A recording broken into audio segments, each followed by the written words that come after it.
cari seorang lagi. Kita cari seorang lagi. Uish. Asal sejadah berselerak ni? Niat ngengson matek aji semangis. Oh, kita dah jumpa.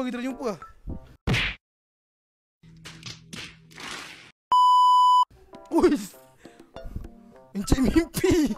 Kita dah jumpa Encik mimpi. Kita nak terjah. Encik mimpi. Kita terjah beg Cik Mimpi. Cik Mimpi bawa apa je hari ni? Apa yang Cik bawa ni? Tengok ni. Perfume. Charger. Powerbank.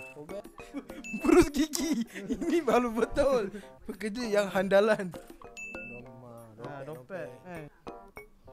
Tahu dah. SIM card. Kepala. Banyak kepala charger. Mana ni? Dah habis dah. Dah habis. Memang betul ragam-ragam orang sini pelik-pelik Spek. Okay. Ni. Ukopit. Kopit. Ha. Guna untuk apa? Untuk ni lah, ukur badan. Cucik baju. Awak fashion show?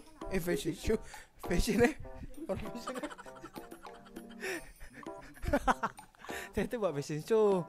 Awak orang fashion Cucik baju. Baju putih. Oh, betul fashion. Ada baju. Tali pinggang yuk. Tali pinggang. Ha. Gaffer. Gaffer. Situ cik. Jam. Apa tu? Assignment. Gini cak Okay, dah habis dah. Okay man. Cameraman bukan selamat. Tak selamat cameraman. Kita nak check kat beg cameraman apa ada apa. Cameraman pun tak selamat. Kita nak check beg cameraman lah. Ambil laptop. Okay. Buka. Charger. Bila masa ada baju? Baju. Memang semua kategori baju-baju Memang baju-baju Camping ke apa? Camping dekat. Laptop. Tu ubat. Ha?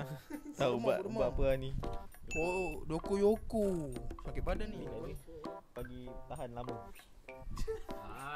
Bukan, sengal. Tu dah pemadam. Tu je. Madam, konten kita pada hari ni tu terjah beg star. Host.